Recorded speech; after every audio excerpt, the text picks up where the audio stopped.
There is a particular kind of match in tennis that rarely gets the spotlight it deserves. Not the blockbuster quarterfinal between two top 10 players. Not the Grand Slam final with 30,000 people screaming. No. The match that tells you the most about a player, the one that reveals where they truly are in their career, is a first-round draw at a WTA 1000 event against an opponent the rankings say is beatable, but the tape says is dangerous. That is exactly what Alex Eala faces tomorrow in Rome when she opens her 2026 Italian Open campaign against Poland's Magdalena Frech. And the reason this particular draw has quietly electrified the people who study tennis for a living is that it sits at the intersection of two very different crises, one for each player, and neither crisis has anything to do with the scoreboard. Let me explain. Eala arrives at the Foro Italico ranked 42nd in the world. If you step back and just look at the trajectory, that sentence alone is remarkable. 18 months ago, she was outside the top 140. She reached a career high of world number 29 in March, cracked the top 30 for the first time in Filipino tennis history, and has amassed over $1 million in prize money across her career before turning 21. The Rafa Nadal Academy product has done something that very few young players manage. She has turned popularity into legitimacy. She is not just a story anymore. She is a ranked professional who has taken sets off Coco Gauff, beaten Jasmine Paolini, and pushed deep into premier-level draws against opponents who once would have dismissed her as a social media phenomenon rather than a genuine threat on a tennis court. But here is the part that the casual observer tends to miss, and it is the part that matters most heading into this specific match. Eala's 2026 clay season has been, to put it diplomatically, a search for answers. She lost to Leylah Fernandez 6-1, 6-4 in the first round at Stuttgart. She went down to Jelena Ostapenko 6-4, 7-5 in the second round at Linz after a clean win over Julia Grabher. And in Madrid, the biggest clay event she has played this year, she beat Anastasia Pavlyuchenkova in the opening round 6-3, 6-3, and then was obliterated by the 19th seed Elise Mertens 6-2, 6-1 in one of the most lopsided losses of her season. Her overall record on clay at WTA level tells an even starker story: 16 wins, 24 losses across her career. A 40% win rate. On hard courts, she plays at 65%. On grass, she plays at 65%. On clay, she is a different player, and not in the way she wants to be. This is not a mystery. Former world number 4 Greg Rusedski, who has followed Eala's development closely, put it bluntly on his podcast earlier in the clay swing: the serve is the problem. And on clay, where points are longer and the surface strips pace off every first delivery, that problem becomes an anchor. Eala's average first serve speed sits well below the WTA average of roughly 105 miles per hour.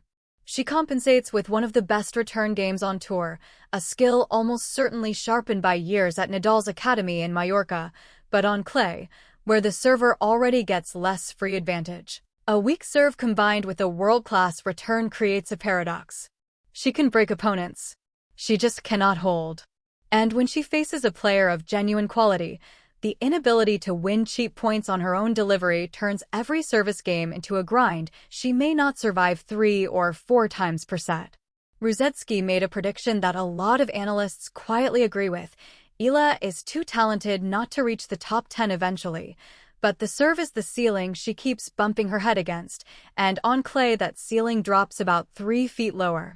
Now here is where this match gets genuinely interesting, because the opponent Eala drew is not some straightforward problem to be solved with superior athleticism. Magdalena Frech is something more complicated than that. Frech is 28. She once reached as high as world number 22 in October 2024, a career peak fueled by a WTA title in Guadalajara and consistent results on hard courts throughout that season. She is right-handed, stands at 171 centimeters, and plays a style that, on its best day, generates discomfort rather than spectacle. She converts break points at a rate in the 85th percentile of all WTA players this season, 48.6%, nearly 1 out of every 2 chances. That is an extraordinary number. She averages 3.9 breaks per match. When Frech finds openings, she takes them. She does not need to ask twice. But the numbers also tell the story of a player in genuine distress. Her 2026 season sits at 10 wins and 11 losses. She has lost her last 5 consecutive singles matches heading into Rome, including a first-round exit in Madrid against Argentina's Solana Sierra 6-2, 6-4, a loss to McCartney Kessler in Charleston where she blew a first-set win, and a defeat to Storm Hunter in the same tournament where she again let a lead slip. Her trailing 12-month win rate has cratered to 43.5%. She made the final in Merida back in February, beating Timofeeva, the 7th-seeded Buza's Monero 6-0, 6-3, and Buzkova before falling to Kristina Buxa in 3 sets, but that run feels like it happened in a different season. Since Merida, she has won exactly 1 match. In 5 attempts. And on clay specifically, the picture is even bleaker. Frech's 2026 clay record heading into Rome is 0 wins and 1 loss. Her last 12 months on the surface read 2 wins and 5 losses, a 28.6% win rate. Her career clay numbers are respectable, 56% over 160 matches, but the recent data tells you she has lost touch with the surface. She is not finding rhythm in her rallies. She is not sustaining the patterns that once made her a steady, difficult-to-break-down competitor. So this is the picture that tennis experts are looking at when they analyze tomorrow's draw. You have Eala, a player whose greatest attribute, her return game, should theoretically exploit Frech's current vulnerability. And you have Frech, a player whose greatest remaining weapon, her conversion rate on break points, should theoretically target Eala's serve, which is the single most documented weakness in her game. The question that several analysts have raised, and the one that I think makes this match truly worth paying attention to, is not who wins. It is which weakness gets exposed first, and how each player responds to the exposure. Let me break down what I mean tactically. Eala is a left-hander with an aggressive baseline game and excellent court coverage. She was trained at an academy built around one of the greatest defensive movers the sport has ever produced, and that influence is visible in her footwork, her willingness to chase down balls, and her understanding of how to construct points from the back of the court. On hard courts, where her returns land with pace and depth, she can suffocate opponents by winning the return game decisively and then simply surviving on serve, holding just enough to let the break advantage carry her through. On clay, the math changes. Returns lose some of their penetration because the surface absorbs pace. Opponents have more time to recover. And, because Eala's own serve gives opponents time as well, rallies extend into territory where the question becomes not who hits harder, but who constructs better. This is precisely where Frech becomes dangerous even in the midst of a losing streak. The Polish player's game is built on construction. She does not overpower anyone. Her serve speed ranks in the 20th percentile of the tour. But she reads patterns, she redirects well, and when she gets into a rhythm, when she feels like she belongs in the rally, she is capable of finding angles that slowly corral her opponent into positions where the break point appears almost naturally, without any single shot being spectacular. It is quiet, methodical tennis, the kind that on clay can be devastating against a player who is not generating enough free points on serve. Here is the counter-argument, and it is the one that most pre-match models seem to favor. Eala is the slight favorite with bookmakers, and for good reason. Frech's confidence is shattered.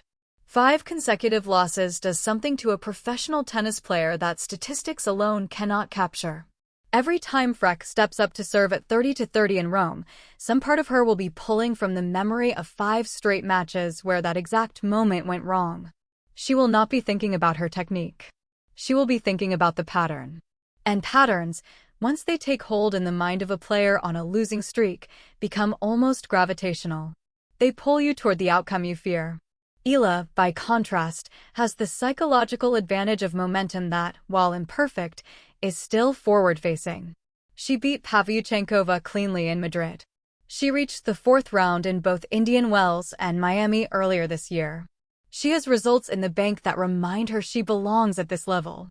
And critically, she has been through the experience of playing at the Italian Open before. Last year, she lost 6-0, 6-1 to Marta Kostyuk in the first round, and that memory, painful as it was, gives her a baseline to improve against. She knows what Roman clay feels like underfoot. She knows the pace of the courts at the Foro Italico. That familiarity, however modest, matters against an opponent who is currently struggling to find familiarity with anything. The tactical chess match I expect to see, and this is where the analysis gets specific, will likely revolve around the ad court. Eala's left-handed serve swings naturally into the body of a right-handed returner on the deuce side, which gives her some protection there. But on the ad side, where break points are decided, her serve opens up her body and allows Frech to take the return early and redirect it to the open court. If Frech can establish early authority in ad court return games, she can target the exact vulnerability that every top player has exploited against Eala this season. The question is whether Frech, in her current state, has the assertiveness to attack those returns rather than just getting them back in play. A tentative return from Frech gives Eala the chance to take control of the rally with her forehand, which remains her best shot and the one weapon that translates effectively onto any surface. On the other side of the net, Eala's return position against Frech's serve is fascinating because Frech does not give returners pace to work with. Eala will have to generate her own. On clay, standing inside the baseline to return a slow serve is a risky proposition. You gain time, but you sacrifice the ability to react if the serve kicks or curves unexpectedly. If Eala stands too far back, she lets Frech into the rally on equal terms, and Frech's construction game becomes dangerous. If she crowds the baseline, she risks hitting returns on a surface where the bounce can be unpredictable. That positioning decision, made in real time across dozens of return points, will likely decide whether Eala can assert the dominance her ranking suggests or whether Frech can drag this into the kind of attritional, tactical contest where her experience and point construction ability still give her an edge. There is also the matter of what this match means structurally within the draw. If Eala wins, she likely faces China's Wang Xinyu in the second round, the same player who beat her in a brutal three-set semi-final in Auckland back in January, 7-5, 5-7, 6-4. That is a match Eala will desperately want. It is a chance at redemption against a specific opponent, and that kind of motivation can sharpen a player's focus in the preceding round. The danger, of course, is looking past Frech. But at this level, and with Eala's awareness of her own clay court struggles, I do not think she has the luxury of looking past anyone. For Frech, the stakes are existential in the way that only a 5-match losing streak can make them. She needs a win. Not just for her ranking, not just for her confidence, but for the fundamental belief that she still belongs at this level. She reached a WTA final in February. That player is still in there somewhere. The question is whether the Foro Italico, with its particular atmosphere, the Italian crowds who reward effort and drama regardless of nationality, can unlock something that the last 5 tournaments could not. Sometimes a change of venue, a different energy, a different color of clay is enough to interrupt a negative pattern. Sometimes it is not. What I will be watching for is not the final score. It is the body language in the 4th and 5th games of the first set. That stretch, when the opening nerves have settled and each player has had a chance to test the other's serve, is where this match will reveal its true character. If Eala is striking returns with authority and moving forward through the court after contact, that tells you she has solved the pace problem and Frech is in for a long afternoon. If Frech is stepping into the court on return, taking the ball early and redirecting it with purpose rather than just placing it safely, that tells you she has found something in her warm-up that the last 5 matches failed to provide. The experts I have spoken to are split almost perfectly. The analytics give Eala a narrow edge, largely on the strength of her superior second serve return numbers. She wins over 51% of points against opponents' second serves compared to Frech's 49%. A gap that on clay tends to widen because second serves sit up more.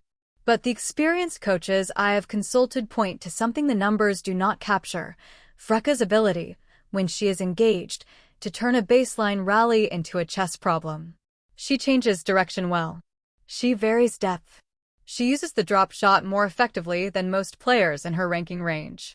If her confidence holds for even one set, she can make Eala solve puzzles that pace alone cannot answer. What makes this match worth your attention is that it sits at a crossroads for both players. Eala is trying to prove that her clay court record is a temporary gap in her development rather than a permanent limitation. Frech is trying to prove that her Merida final run was who she really is, not the 5 losses that followed. One of them will walk off the court with validation. The other will walk off with a harder question to answer. And in tennis, the harder question is usually the more important one. The match is scheduled for Tuesday, May 6th at the Foro Italico. If you are watching, pay attention to who dictates the terms of the rally by Game 5. Everything flows from that.